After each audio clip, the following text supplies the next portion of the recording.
Welcome back to Cardekho, where we help you pick the right car right now. And right now, let's talk about Honda's upcoming SUV, the HRV. Let's go. The HRV will replace the BRV in Honda's lineup, and unlike the BRV that seats 7, the upcoming SUV will be a 5-seater. This means it will take on the likes of the Hyundai Creta, the Renault Captur and the Nissan Kicks.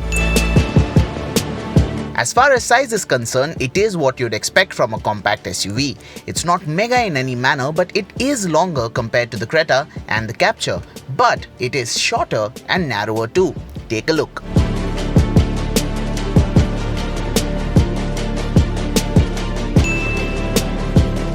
Honda's upcoming SUV uses the same platform as the Jazz and the City. For India, it is also expected to borrow engines from the City, which means a 1.5-litre petrol and a 1.5-litre diesel are likely to be on offer. Notably, the HRV gets a 1.8-litre petrol and a 1.6-litre diesel, as we've seen in the Civic, in global markets. Would you have liked to see these engines in India? Vote using the I button and let us know. In terms of features, the HRV won't disappoint. There's a panoramic sunroof, dual-zone climate control, leather upholstery and Honda's lane watch tech on offer globally.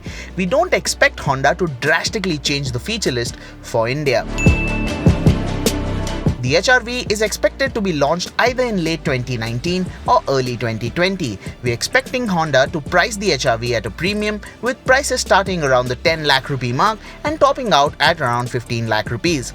That's all for this video. Don't forget to give it a thumbs up, and if you haven't already, subscribe to the Cardekho YouTube channel. Thank you so much for watching.